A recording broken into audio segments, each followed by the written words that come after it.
الحمد للہ رب العالمین والصلاة والسلام علی سید المرسلین اما بعد فاعوذ باللہ من الشیطان الرجیم بسم اللہ الرحمن الرحیم۔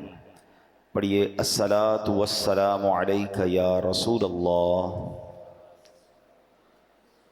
وعلی آلک واصحابک یا حبیب اللہ۔ الصلاۃ والسلام علیک یا نبی اللہ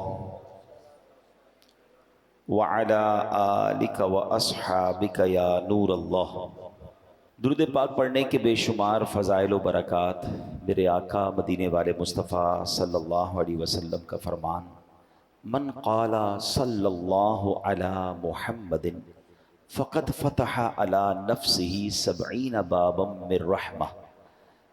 نبی پاک فرماتے ہیں جو کہے صلی اللہ علی محمد صلی اللہ علیہ وسلم، اس نے اپنے اوپر رحمت کے 70 دروازے کھول لیے۔ یعنی میں اور آپ چاہتے ہیں کہ ہم پر رحمت کے دروازے کھل جائیں، ایک بار یہ درود پاک پڑھنا ہے، مل کر پڑھ لیں، صلی اللہ علی محمد صلی اللہ علیہ وآلہ وسلم۔ اب آگے نبی پاک فرماتے ہیں وَأُلْقِي مَحَبَّتُهُ فِي قُلُوبِ النَّاسِ فَلَا يَبْغَضُهُ إِلَّا مَنْ فِي قَلْبِهِ نِفَاقٌ۔ ایک تو جیسے یہ درود پاک پڑھیں گے 70 رحمت کے دروازے کھل جاتے ہیں، پھر فرمایا اس کی محبت لوگوں کے دلوں میں ڈال دی جائے گی۔ درود میں پڑھوں نبی پاک پر اور اللہ کی رحمت سے لوگوں کے دلوں میں ہماری محبت ڈال دی جائے گی۔ اور پھر فرمایا اس سے بغض نہ رکھے گا مگر وہ کہ جس کے دل میں نفاق ہوگا۔ یعنی مسلمان صاف دل والے لوگ محبت کرنے لگ جاتے ہیں اس بندے سے جو نبی پاک پر درود پڑھتا ہے، اور خاص طور پہ یہ جو درود پاک کا صیغہ ہے اس کو اپنی روٹین میں شامل رکھیں۔ ایک بار پھر پڑھ لیں، صلی اللہ علی محمد صلی اللہ علیہ وآلہ وسلم۔ انشاءاللہ یہ عادت میں رکھیں تو آپ کو ہر بار درود پڑھنے پر 70 رحمت کے دروازے بھی کھلتے جائیں گے اور لوگوں کے دلوں میں انشاءاللہ محبت ڈال دی جائے گی۔ ایک بار محبت کے ساتھ بآواز بلند درود پاک پڑھ لیں، صلو علی الحبیب صلی اللہ تعالی علی محمد صلی اللہ علیہ وسلم۔ تم تھے خوش جب رب نے ہم کو خیر امت کر دیا، رحمت عالم ہمارے الصلاۃ والسلام۔ خیر امت کر کے اپنی رحمتوں میں دھر لیا، صدقے تیرے ہیں پیارے الصلاۃ والسلام۔ الحمدللہ عز وجل ہم کچھ قرآن کی باتیں، قرآن کے احکام، قرآن کی آیتوں کو سمجھنے کی کوشش کرتے ہیں۔ آج قرآن مجید فرقان حمید کی سورہ بقرہ کی آیت نمبر 83 پہلے پارے میں ہے، اس کی کچھ باتیں سمجھنے کی کوشش کرتے ہیں۔ اللہ کریم قرآن مجید میں ارشاد فرماتا ہے وَبِالْوَالِدَيْنِ إِحْسَانًا وَذِي الْقُرْبَى وَالْيَتَامَى وَالْمَسَاكِينِ۔ آسان ترجمہ قرآن کنز العرفان۔ اور ماں باپ کے ساتھ بھلائی کرو اور رشتہ داروں اور یتیموں اور مسکینوں کے ساتھ اچھا سلوک کرو۔ پارہ نمبر 1 سورہ بقرہ آیت نمبر 83 کا ایک جز، ایک حصہ ہم نے سنا ہے۔ اب ہم نے والدین کے بارے میں، رشتہ داروں کے بارے میں پچھلے بیانات میں کافی ڈسکس کیا ہے۔ آج ہم پرٹیکولرلی یتیم کے بارے میں جانیں گے۔ یتیم کے بارے میں کچھ مسکنسیپشنز بھی ہیں، وہ بھی کلیئر ہو جائیں گے، اور یتیم کہتے کس کو ہیں، اور پھر یتیم کے ساتھ اچھا سلوک کرنا یہ کتنی بڑی نیکی ہے۔ یاد رہے کہ وہ نابالغ بچہ جس کا والد وفات پا جائے اسے یتیم کہتے ہیں، اور اتنا غریب شخص کے کچھ بھی مال نہ رکھتا ہو، کچھ بھی نہ ہو اس کے پاس، اس کو مسکین کہتے ہیں۔ آیت کریمہ میں حکم کیا دیا گیا کہ سب سے پہلے ماں باپ کا حق ہے، لہٰذا ان کے ساتھ نیکی اور بھلائی کرو۔ پھر ان کے واسطے سے جتنوں کے ساتھ رشتہ بھی قائم ہوا ہے، ماں باپ کی وجہ سے رشتہ کیسے قائم ہوتا ہے؟ بھائی سے، بہن سے، چچا سے، تایا سے، ماموں سے، خالہ سے، ان سب کے ساتھ نیک سلوک کرنا ہے۔ اور آخر میں فرمایا یتیم اور مسکین خواہ تمہارے رشتہ دار ہوں یا نہ ہوں، ان سب کے ساتھ نیکی اور بھلائی سے پیش آنا ہے۔ یہاں میں ایک اور بڑی خوبصورت بات آپ کو بتاؤں کہ وراثت جو ہے نا، یہ پیسوں کی تو ہوتی ہے، مال کی ہوتی ہے، نبی پاک علیہ الصلوۃ والسلام نے ایک بہت کمال کی بات ارشاد فرمائی، ان الود یتوارث، فرمایا محبت میں بھی وراثت جاری ہوتی ہے۔ ہاں، اس کو لوگ بھول جاتے ہیں۔ یہ کیا ہے؟ یعنی ماں باپ کی طرف سے جو ہمیں وراثت ملتی ہے نا، صرف جائیداد اور مال و دولت کی صورت میں نہیں ملتی، بلکہ وہ محبت جو ماں باپ کے دل میں ہوتی ہے اس کی بھی وراثت جاری ہوتی ہے۔ ہر وہ شخص جس کے لیے ہمارے ماں باپ کے دل میں محبت تھی، ماں باپ کی عزت احترام، اور ماں باپ ان کے لیے خلوص کے جذبات رکھتے تھے، عزت رکھتے تھے، اس میں بھی وراثت جاری ہوتی ہے۔ ہم پر بھی لازم ہے کہ اس محبت، عزت اور خلوص کے جذبات کو کنٹینیو کریں، ماں باپ کے رشتہ داروں کے حقوق ادا کریں۔ یہاں ہوتا کیا ہے؟ مثال کے طور پہ ماں باپ کا انتقال ہوا، اب والد صاحب اپنی بہن کے ساتھ، اپنے بھائیوں کے ساتھ، اپنے رشتہ داروں کے ساتھ بڑا اچھا سلوک رکھتے تھے، مگر والد کے انتقال کے بعد اب بیٹا کہتا ہے وہ میرے رشتہ دار تو نہیں ہے نا، خالہ میری، اب میری مطلب پھوپھی میری کیا ہے، تو چچا میرے کیا ہیں، وہ ابو کے رشتہ دار تھے۔ بالکل اسی طرح والد صاحب کچھ غریبوں کی مدد بھی کرتے تھے، یا والد صاحب کے بہت اچھے کچھ دوست تھے، اب جیسے ہی والد کا انتقال ہوا ان سب سے رابطہ ختم۔ اسی طرح والدہ کا جب انتقال ہوا تو خالہ سے رابطہ ختم، ماموں سے رابطہ ختم، ننیال والوں سے لوگ رابطہ ختم کر دیتے ہیں۔ اسی طرح والدہ کی کچھ سہیلیاں ہوتی ہیں، یا والدہ کی کچھ ایسی عورتیں آتی تھی کہ ماں جن کی مدد کرتی تھی، لیکن ہوتا کیا ہے کہ جیسے ہی ماں باپ دنیا سے جاتے ہیں بچے کہتے ہیں ہمارا ان سے کیا تعلق ہے، وہ اچھا ان کو بڑا فیل ہوتا ہے کہ ہمارا بھائی تو کیا گیا، اب سارا معاملہ ہی ختم ہو گیا، ہماری بہن تو کیا گئی، اب سارا معاملہ ختم ہو گیا۔ نہیں، اب یہ حدیث کا جز یاد رکھیے کہ محبت میں بھی وراثت جاری ہوتی ہے۔ اچھی اولاد وہ ہے کہ جو ماں باپ کے رشتہ داروں کے ساتھ بھی اچھا سلوک کرے، بلکہ وہ جہاں جہاں نیکی کر رہے تھے اس نیکی کو بھی جاری رکھے۔ اس سے فائدہ پتہ کیا ہوتا ہے؟ ماں باپ کی روح راضی ہوتی ہے کہ ہمارے بچوں نے ہمارے دوستوں کا اب بھی خیال رکھا، ہمارے رشتہ داروں کا اب بھی خیال رکھا ہے۔ اور دوسرا فائدہ پتہ کیا ہوتا ہے؟ کہ وہ جو لوگ ہوتے ہیں نا جن کے ساتھ آپ اچھا سلوک کرتے ہیں، یعنی اگر کوئی بچہ اپنے چچا کے ساتھ، تایا کے ساتھ، اپنے ددیال والوں کے ساتھ، ماں کے جانے کے بعد ننیال والوں کے ساتھ، یا ماں باپ جہاں نیکی کرتے تھے اس نیکی کو کنٹینیو کرتا ہے، تو وہ سارے لوگ اس مرحوم کو دعا دیتے ہیں کہ دیکھو کیا بیٹا کی تربیت کر کے گئے، کہ بیٹا اپنے باپ کی اس نیکی کو جاری رکھے ہوئے، اپنی ماں کی اس نیکی کو جاری رکھے ہوئے۔ اور علماء نے حقوق والدین میں بھی اس کو لکھا کہ ماں باپ کا یہ حق ہے کہ ان کے انتقال کے بعد ان کے رشتہ داروں کے ساتھ اچھا سلوک کیا جائے۔ تو قرآن کی اس آیت میں ہمیں کیا سمجھایا گیا کہ ہمیں رشتہ دار والدین کے ساتھ تو اچھا سلوک کرنا ہے، مگر رشتہ داروں کے ساتھ بھی اچھا سلوک کرنا ہے۔ یہ تو بات ہو گئی اس حصے کی۔ اب بات کرتے ہیں یتیم کی۔ اچھا، یتیم کے بارے میں ایک مسکنسیپشن یہ ہے کہ بہت سارے لوگ ملتے ہیں کہتے ہیں میں بھی یتیم ہوں، اور بہت بڑی عمر کے ہوتے ہیں یا جوان ہوتے ہیں۔ تو یاد رکھیے یتیم صرف نابالغ ہوتا ہے، جب وہ بالغ ہو جائے گا نا اب وہ یتیم نہیں رہا، ورنہ تو شاید یہاں بہت سارے یتیم بیٹھے ہیں، میرے والدین بھی چلے گئے ہیں، تو بھائی اب جس عمر میں یتیم نہیں ہوتا کوئی، اللہ پاک سب کے مرحومین کی مغفرت فرمائے، مگر یتیم کی جو تعریف ہے نا وہ تعریف یہ ہے کہ جب وہ نابالغ ہے اور اس کے والد کا انتقال ہو گیا ہے تو وہ یتیم ہے۔ تو یہ بات بھی آپ کے ذہن میں رہے۔ اب یتیم اور مسکین کی مدد کرنے والا یہ اتنی بڑی نیکی ہے اور اتنا بڑا ثواب ہے، سبحان اللہ۔ نبی پاک علیہ الصلوۃ والسلام فرماتے ہیں الساعی علی الارملۃ والمسکین کالمجاہدی فی سبیل اللہ او کالذی یصوم النہار ویقوم اللیل۔ آقا علیہ الصلوۃ والسلام فرماتے ہیں، بخاری کی حدیث ہے، کہ یتیم بچوں اور مسکین کے لیے دوڑ دھوپ کرنے والا، مثلا ان کی مدد کی کوشش کرنے والا، راہ خدا میں لڑنے والا، یا دن کو روزہ رکھنے اور رات بھر عبادت کرنے والے کی طرح ہے۔ اب آپ ذرا غور کیجئے کہ دن کو روزہ رکھنا، رات بھر عبادت کرنا، بلکہ راہ خدا میں جہاد کرنا، اس کے برابر کس کو کہا گیا؟ کہ جو یتیم کی یا مسکین کے لیے کوشش کرتا ہے، کسی کو یتیم مسکین کو کھانا کھلا رہا ہے، ان کی تعلیم کے لیے مدد کر رہا ہے، ان کو کہیں ڈراپ کر رہا ہے، ان کو ریسیو کر رہا ہے، یہ وہ نیکی ہے کہ یہ مجاہد کے برابر ہے، راہ خدا میں لڑنے والے کے برابر ہے۔ حدیث پاک میں آتا ہے جنت میں پہنچ کر وہاں سے واپس دنیا میں آنے کی کوئی خواہش نہیں کرے گا۔ دنیا سے کوئی جنت میں پہنچ جائے اس کو پھر دنیا میں کیوں واپس آنا ہے؟ مگر سبحان اللہ جو راہ خدا میں لڑتے ہوئے شہید ہوا ہوگا نا، وہ جنت میں پہنچ کر بھی خواہش کرے گا کہ کاش پھر دنیا میں جاؤں، پھر راہ خدا میں لڑوں اور پھر شہادت کا مرتبہ پاؤں۔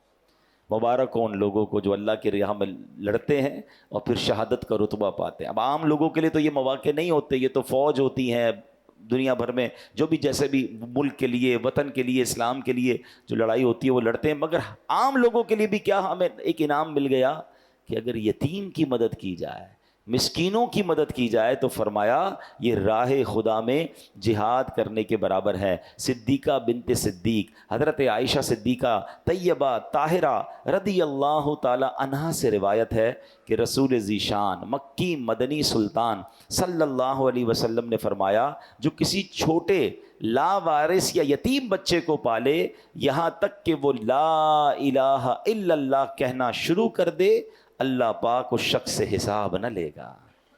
تو مبارک ہو انہیں جو اس طرح لاوارث اور مسکین بچوں کی کفالت کرتے ہیں اور اس حد تک انہیں پالتے ہیں کہ وہ مدرسے چلے جائیں، وہ دین سیکھ جائیں، وہ اللہ رسول کا نام لینے والے بن جائیں، پیروں پہ کھڑے ہو جائیں، تو پھر انشاءاللہ یہ اس کے لیے مغفرت کا سبب بن جاتا ہے۔ ایک اور جگہ نبی پاک علیہ الصلوۃ والسلام فرماتے ہیں، اللہ اکبر، انا وکافل الیتیم فی الجنت کہاتین، آقا فرماتے ہیں میں اور یتیم کی کفالت کرنے والا جنت میں یوں ہوں گے، اور یہ کہہ کر نبی پاک نے شہادت کی انگلی اور اپنی بیچ والی انگلی کو ملایا، فرمایا ایسے جنت میں ساتھ ہوں گے جیسے میں اور وہ جو یتیم کی کفالت کرنے والا ہے۔ ایک جگہ فرمایا خیر بیت فی المسلمین بیت فیہ یتیم یحسن الیہ، یعنی مسلمان گھروں میں سب سے بہترین گھر وہ ہے جس میں یتیم ہو اور اس کے ساتھ نیک سلوک کیا جاتا ہو۔ لیکن آگے فرمایا وشر بیت فی المسلمین بیت فیہ یتیم یساء الیہ، فرمایا سب سے برا گھر وہ ہے جس میں یتیم ہو اور اس کے ساتھ برا سلوک کیا جاتا ہو۔ یہاں یہ بھی مسئلہ ہے، رشتہ داروں میں کوئی بچہ یتیم ہو گیا، اب یتیم کو تو رکھا مگر اس کو واقعی یتیموں والا سلوک ہی اس کے ساتھ ہوتا ہے، اور جناب بعض اوقات تو اس کے یتیم کے مال پر قبضہ کر لیا جاتا ہے، کیونکہ ماں باپ نے مال چھوڑا ہے، بچہ یتیم رہ گیا، رشتہ دار کہتے ہیں ہم سنبھالیں گے، جناب اس کی کفالت بھی کریں گے اور اس کا مال بھی سنبھالیں گے، مگر ایسا بھی ہوتا ہے کہ جناب یتیموں کا مال کھا لیا جاتا ہے، وہ بڑے ہوتے ہیں تو انہیں کوئی دینے کے لیے تیار نہیں ہوتا۔ یہ بہت سخت گناہ ہے، اس کی زبردست وعید آئی ہے، یعنی ایک طرف یتیم کے ساتھ اچھے سلوک کرنے والے کو تو جنت کی بشارت، مگر یتیم کا جس نے مال کھایا، یتیم کو تکلیف پہنچائی، یہ بہت خطرناک کام ہے، یاد رکھیے۔ پھر نبی پاک فرماتے ہیں انا وکافل الیتیم فی الجنت کہاتین، یعنی میں اور یتیم کی کفالت کرنے والا جنت میں یوں ہوں گے، اور پھر نبی پاک نے اپنی دونوں انگلیاں ملا کر بتایا جنت میں آقا کا پڑوس چاہیے تو سمجھ لیں کہ پھر یتیموں کے ساتھ بڑا اچھا سلوک کرنا ہے۔ پیارے آقا علیہ الصلوۃ والسلام، آپ جانتے ہیں یہ کتنی بڑی فضیلت ہے، انبیاء کرام جنت میں کہاں ہوں گے؟ وہ درجہ جسے جنت عدن کہا جاتا ہے، اور ہمارے آقا اور دیگر انبیاء علیہ الصلوۃ والسلام اسی درجے میں جلوہ فرما ہوں گے۔ جنت میں آقا کا پڑوس ملنے کا مطلب یہ ہے کہ جس شخص کو یہ سعادت ملے گی وہ بھی جنت میں اسی درجے میں پہنچ جائے گا۔ اور سبحان اللہ، اگر جنت میں نبی پاک کا دیدار بھی نصیب ہوتا رہے تو اس سے اچھا انعام کون سا ہوگا؟ تو اس نیکی کے لیے تو کوشش کرنی چاہیے۔ آگے جا کے بتاؤں گا کہ ہم کیسے یہ نیکی کما سکتے ہیں، یہ کیسے پاسبل ہے۔ ہر بندہ تو اپنے گھر میں یتیم کو نہیں پال سکتا۔ اچھا، یتیم کو پالنے کے کچھ کمپلیکیشنز بھی ہیں، کچھ شرعی معاملات بھی ہیں، وہ بھی انشاءاللہ آپ کو عرض کرتا ہوں، کیونکہ کچھ لوگ شوق میں ذوق میں اپنے گھر میں ایک یتیم بچہ تو لے آتے ہیں لیکن پھر اس کے شرعی معاملات پر ڈسکس نہیں کرتے یا معلومات نہیں لیتے، جس کی وجہ سے پرابلم ہو جاتی ہے۔ تو آئیے انشاءاللہ اب کچھ اور باتیں میں آپ کو عرض کر دیتا ہوں کہ یتیم کو جو گود لیتے ہیں اس میں کچھ احتیاطیں ہیں۔ پہلے یہ سمجھ لیجئے کہ یتیم کو اپنی ولدیت نہ دیجیے، مثلا فارم میں، شناختی کارڈ میں، اسکول وغیرہ کے ڈاکیومنٹس میں اس کے والد کی جگہ لوگ اپنا نام لکھوا لیتے ہیں، ایسا کرنا شرعاً جائز نہیں ہے، یہ یاد رکھیے گا۔ جو اس کا والد ہے اسی کا نام ہونا چاہیے، آپ اپنا نام ڈاکیومنٹس میں نہیں دے سکتے۔ اسی طرح یتیم جب بالغ ہوگا نا تو اب پردے کے معاملات بھی ہوں گے۔ مثلا اگر کسی نے بچہ لڑکا یتیم ہے اور گھر میں کفالت کر لی ہے تو جس خاتون نے بے شک اس کو بیٹا سمجھ کر ہی پالا ہے، مگر جب یہ بالغ ہوگا تو یہ نامحرم ہو جائے گا، تو اب وہ احتیاط جو ہے وہ دوبارہ کرنی پڑے گی۔ پتہ چلا ایک نیکی تو کرنے جا رہے ہیں، لیکن علم دین نہیں ہے. بعض لوگ کرتے ہیں, بہت خدمت کرتے ہیں یتیم کی, بچپن سے لے کر پالتے ہیں, مگر کچھ ایسی غلطیاں کر جاتے ہیں کہ پھر گناہوں کا میٹر شروع ہو جاتا ہے. اسی طرح اگر کوئی بچی لے کر آئے ہیں گھر میں اور اب وہ بچی بالغ ہو گئی ہے, بڑی ہو گئی ہے, تو مردوں کا, گھر کے مردوں کا جو اجنبی ہیں اس کے لیے پردہ شروع ہو جائے گا. تو جب بھی ایسا کوئی کام کرنا ہو, بار بار اسی لیے کہا جاتا ہے کہ اس کی شرعی رہنمائی لے لیں, علماء سے رجوع کر لیں, گائیڈ لائن لے لیں, طریقے موجود ہیں, اس طریقے کے مطابق کریں گے تو یہ نیکی بہت بڑی ہے. سبحان اللہ. اب جو میں نے بات کی نا کہ یتیموں کا جو لوگ مال کھا جاتے ہیں, وراثت میں یہ بڑا مسئلہ ہوتا ہے کہ کسی بھائی کا انتقال ہو گیا, اب اس کے چھوٹے بچے ہیں اور جناب اب بھائی کا حصہ بھی ہے, تو اب کہا کہ ٹھیک ہے بچوں کو ہم پال لیں گے اور جب بڑے ہوں گے تو جناب ان کا جو وراثت میں حصہ ہے وہ بھی دے دیں گے. لیکن بعض لالچی لوگوں کی نظر ہوتی ہے ان کے مال پر اور پھر وہ یتیموں کو کچھ نہیں دیتے یا اس میں ڈنڈی مارتے ہیں. یاد رکھیے قرآن مجید فرقان حمید ارشاد فرماتا ہے, ان الذین یأکلون اموال الیتامی ظلما انما یأکلون فی بطونہم نارا وسیصلون سعیرا. بے شک وہ لوگ جو ظلم کرتے ہوئے یتیموں کا مال کھاتے ہیں وہ اپنے پیٹ میں بالکل آگ بھرتے ہیں اور ان قریب یہ لوگ بھڑکتی ہوئی آگ میں جائیں گے. یہ تھوڑے پیسے, یہ تھوڑی زیادتی, یہ جہنم کا سامان ہے. یتیم کا مال ناحق کھانا کبیرہ گناہ اور سخت حرام ہے. قرآن پاک میں نہایت شدت کے ساتھ اس کے حرام ہونے کا بیان کیا گیا ہے. یتیم کا مال کھانے کا یہ مطلب نہیں کہ آدمی باقاعدہ کسی بری نیت سے کھائے تو ہی حرام ہے, بلکہ آدمی کو اس کی خبر بھی نہیں ہوتی کہ وہ حرام کھا رہا ہے, حالانکہ وہ یتیموں کا مال کھانے کے حرام فعل میں ملوث ہو جاتا ہے. اس میں بھی وہی پرابلم ہے, وہ سمجھ رہا ہے میں ٹھیک تو کر رہا ہوں. یہ اتنا باریک معاملہ ہے, وہی علم دین کے بغیر کام کرنا جو ہے نا اس میں بہت ساری قباحتیں ہیں. اب میں آپ کو اس کی چھوٹی سی ایک باریکی بتاتا ہوں. مثال کے طور پہ کسی کا انتقال ہو گیا اور اس کے بالغ بچے بھی ہیں, یتیم بچے بھی ہیں, تو اب اس کا ورثہ تو سب کو تقسیم ہوگا نا. اور اب اس کے انتقال کے بعد گھر والے کہتے ہیں کہ جناب ابو جان کے لیے ایصال ثواب کے لیے کوئی تیجے کا یا 40ویں کا پروگرام رکھ لیتے ہیں, قرآن خوانی رکھتے ہیں اور لنگر بھی رکھتے ہیں اور سب کو کھلاتے ہیں, ابو کو ثواب ملے گا. کام بہت اچھا ہے, لیکن اگر یہ کام اس مرحوم کی بچی ہوئی رقم میں سے کیا جا رہا ہے, اس کے ترکے کے مال میں سے کیا جا رہا ہے, تو یہ غلط ہو جائے گا. کیونکہ یتیم بچہ جو ہے اس کا بھی اس میں حق ہے, اور یتیم جب تک بالغ نہیں ہوتا اپنے پیسوں کا کسی کو اجازت نہیں دے سکتا. تو اب پرابلم یہ ہو گیا کہ مرحوم کا پیسہ بھی اگر یتیم کی طرف چلا گیا تو اب اس کی اجازت کے بغیر, اور وہ اجازت بالغ ہونے سے پہلے دے نہیں سکتا, تو مرحوم کے ایصال ثواب کے لیے بھی خرچ نہیں ہو سکے گا. اب اس سے اندازہ کر لیں کہ اتنی باریکی, اور لوگ جناب یتیم کے مال کو کہیں انویسٹ کر رہے ہوتے ہیں, کہیں لگا رہے ہوتے ہیں, کوئی شرعی رہنمائی ہوتی نہیں, خرچ کر رہے ہوتے ہیں, لیکن کیا معلوم یہ حرام ہو رہا ہو. کچھ چیزوں کی اجازت ضرور ہے, مگر اس کے لیے علماء سے رابطہ کیجئے. اگر آپ کسی یتیم کی کفالت کر رہے ہیں یا اس یتیم کا سرمایہ آپ کے پاس آ گیا ہے, اس کی وراثت کا حساب کتاب آپ کے پاس آیا ہے, تو اب آپ الرٹ ہو جائیے کہ 1 روپیہ بھی غلط نہیں کرنا ہے. کہیں قرآن میں جو فرمایا کہ وہ بھڑکتی ہوئی آگ میں جائیں گے, ان بدنصیبوں میں شامل نہ ہو جاؤں. تفسیر قرآن نور العرفان میں کیا ہے, جب میت کے یتیم وارث ہوں تو مال مشترک میں اس کی فاتحہ, تیجا وغیرہ حرام ہے کہ اس میں یتیم کا حق شامل ہے, بلکہ پہلے تقسیم کرو, پھر کوئی بالغ وارث اپنے حصے سے یہ سارے کام کرے, ورنہ جو بھی کھائے گا دوزخ کی آگ کھائے گا, قیامت میں اس کے منہ سے دھواں نکلے گا. حدیث پاک میں آتا ہے یتیم کا مال ظلمن کھانے والے قیامت میں اس طرح اٹھیں گے کہ ان کے منہ, کان اور ناک سے بلکہ ان کی قبروں سے دھواں اٹھتا ہوگا, جس سے وہ پہچانے جائیں گے کہ یہ یتیموں کا مال کھانے والے ہیں. یتیم کا اگر خاندان میں, ہماری فیملی میں کوئی یتیم ہے نا, اور اس کا مال کسی طرح آپ کو پتہ چل گیا کہ یہ ہم نے ٹیک کیئر کرنا ہے, بی اویئر, علماء سے رابطہ کریں, 1 روپے کا پراپر حساب رکھیں. نیکی بڑی ہے مگر یہاں زیادتیاں ہو رہی ہیں. آپ کے سامنے بھی ہوگا ایسے واقعات, بہنوں کا حق نہیں دیتے ورثے میں اور یتیم کا مال کھا جاتے ہیں. یتیم کو بیچارے کو پتہ بھی تو نہیں ہوتا نا کہ میرے پاس کتنے پیسے ہیں, وہ تو چھوٹا تھا, اس کے والد صاحب چلے گئے, اب رشتہ داروں کی نظریں ہوتی ہیں کہ جناب اس کا ہم سنبھالیں گے اور اس کا مال بھی ہم ہتھیا لیں گے. یہ مال نہیں لے رہے آپ, یہ جہنم کی آگ لے رہے ہیں. اس یتیم کی کفالت کر کے جنت آپ حاصل کر سکتے ہیں. پیارے آقا علیہ الصلوۃ والسلام کی حیات طیبہ کا بڑا شاندار واقعہ. مکہ مکرمہ میں ایک یتیم بچہ تھا, اس کی امت کے فرعون, یعنی اس امت کا جو فرعون تھا وہ کون تھا؟ ابو جہل تھا. اس ابو جہل نے اس یتیم بچے کی پرورش اپنے ذمے لے لی, سارا مال بھی جو اس بچے کو وراثت میں ملا تھا وہ بھی اپنے قبضے میں کر لیا. اب چاہیے تو یہ تھا کہ ابو جہل اس کی اچھی دیکھ بھال کرتا، مگر اس بدبخت نے، جس کے دل میں حرص و ہوس بھری ہوئی تھی، یتیم کی پرورش کرنے کی بجائے اس کے مال پر قبضہ کر لیا۔ ایک دن وہ بچہ ننگے بدن پریشان حال ابو جہل کے پاس آیا اور کہا کہ مجھے اپنا مال دو جو میرے والد صاحب چھوڑ کر گئے تھے۔ اس بدبخت نے اس یتیم کو دھکے دے کر اپنے گھر سے نکال دیا۔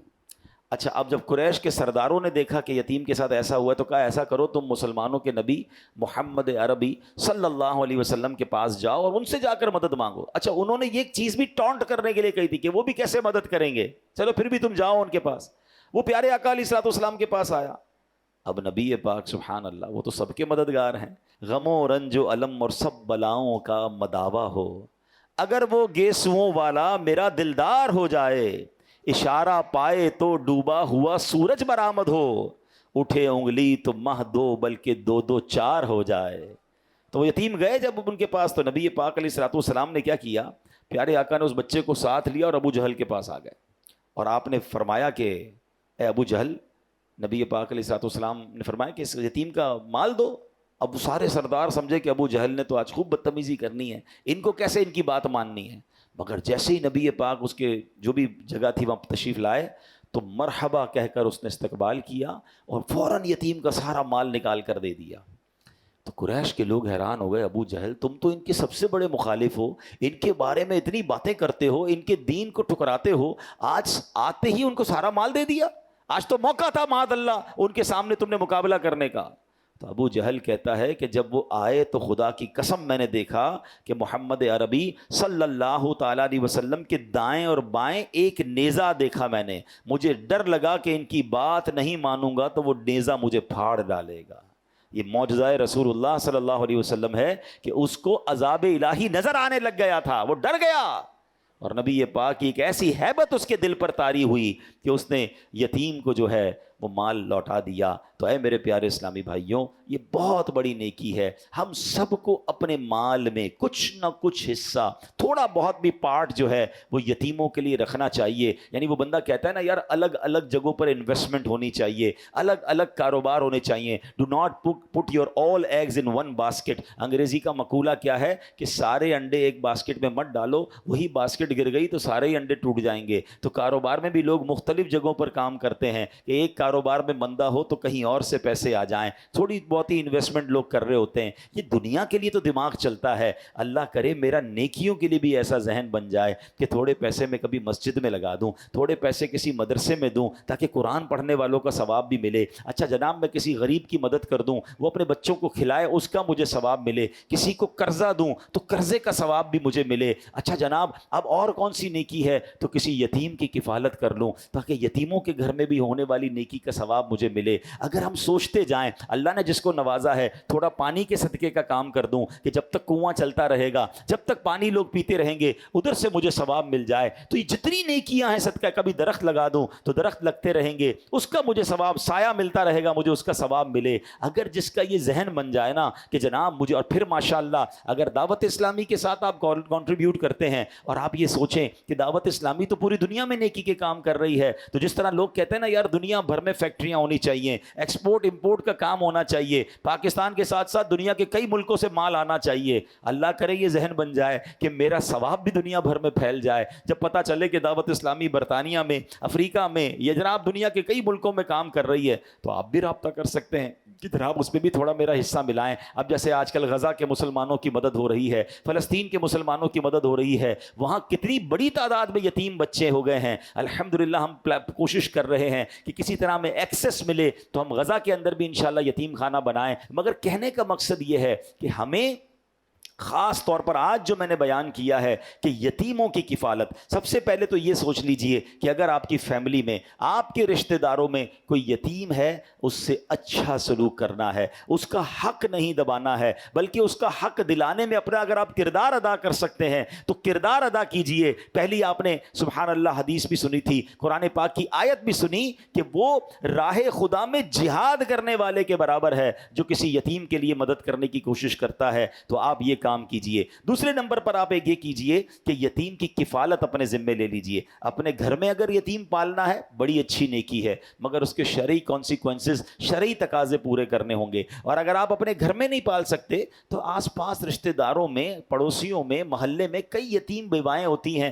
جن کے بچے ہوتے ہیں، بچے یتیم ہوتے ہیں، تو آپ ان کی کوئی ماہانہ مدد شروع کر دیں تو یہ آپ سمجھ لیں یتیم کی کفالت کرنا آپ نے شروع کر دیا، یہ بڑی نیکی ہے۔ حدیث پاک میں آتا ہے جو یتیم کو کھانے پینے میں ساتھ ملائے اللہ پاک ضرور اس کے لیے جنت واجب فرما دیتا ہے۔ تو مہینے میں ایک دعوت کر لیں کہ آپ کو لگتا ہے یار فلاں رشتہ دار ہیں یا فلاں پڑوسی ہیں یا فلاں کوئی غریب خاندان ہے، یتیم بچے ہیں، ان بچوں کو مہینے میں ایک دن بلایا، جیسا اپنے بچوں کو کھلایا ایسا ان کو بھی ساتھ بٹھا کر کھلا دیا، اس نیت سے کہ انشاءاللہ جنت کی دعوت ملے گی۔ تو بات وہی ہے کہ نیکی کمانے کا سلیقہ ہو جائے۔ اب ایک اور بات یاد رکھیے گا، یتیم کے سر پر ہاتھ پھیرنا، یعنی یتیم کی خدمت کرنا تو اور بات ہے، سر پر ہاتھ پھیرنے کی سبحان اللہ فضیلت یہ ہے کہ نبی پاک نے فرمایا جس نے پیار سے یتیم کے سر پر ہاتھ رکھا، وہ بال جن پر اس کا ہاتھ گزرا، ہر بال کے بدلے میں اس کے لیے ایک نیکی لکھی جائے گی، ہر بال کے بدلے میں گناہ مٹایا جائے گا، ہر بال کے بدلے میں ایک درجہ بلند کیا جائے گا۔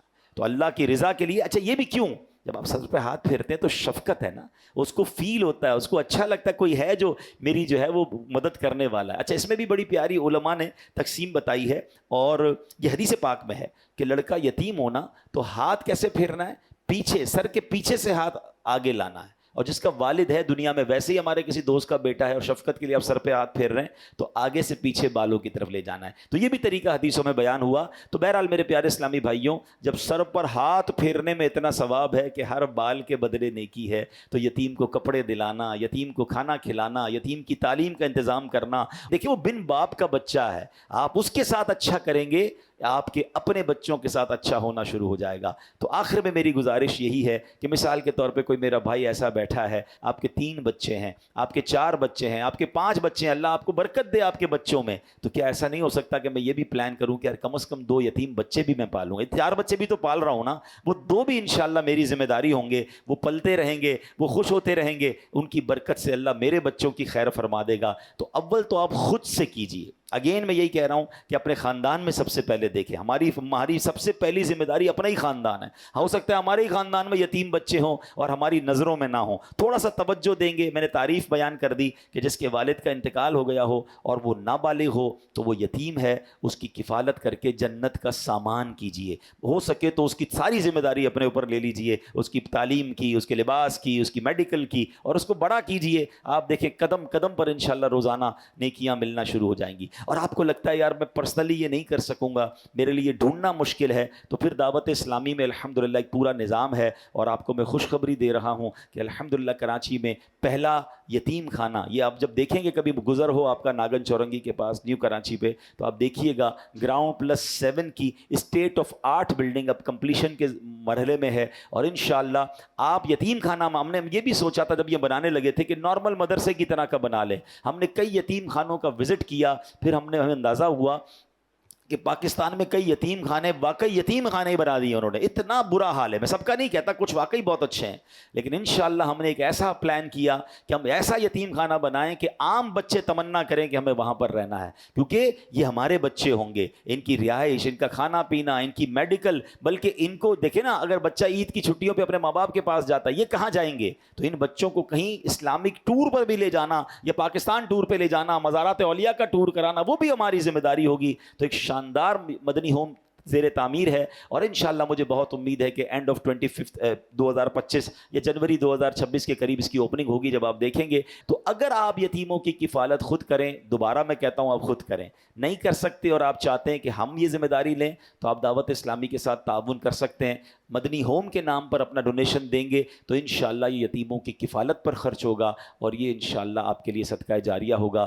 اللہ سے میں دعا کرتا ہوں کہ رب کریم ہمیں یہ نیکی کمانے کی بھی توفیق عطا فرمائے، کیونکہ جو اس کا اجر نبی پاک نے فرمایا نا کہ یتیم کی کفالت کرنے والا اور میں ایسے ہوں گے، تو پیارے آقا کے ساتھ اگر جنت مل جائے تو میں سمجھتا ہوں ایک مسلمان کے لیے اس سے بڑی کیا سعادت ہے۔ اور زندگی میں دیکھیں، ابھی نہیں ہے آپ کی نظر میں کوئی، لیکن ہو سکتا ہے تھوڑے دنوں بعد آپ کی نظر میں کوئی ایسی فیملی آ جائے گی، کوئی ایسی درخواست آپ کے پاس آئے گی، پتہ چل جائے نا کہ یہ بیوہ اور یتیم ہیں اور یہ بچے یتیم ہیں، تو بس اب آپ نے ان کی خدمت کرنی ہے، ان کا ساتھ دینا ہے۔ اللہ قریب ہم سب کو یہ نیکی کرنے کی توفیق عطا فرمائے، آمین بجاہ النبی الامین صلی اللہ تعالی علیہ وسلم۔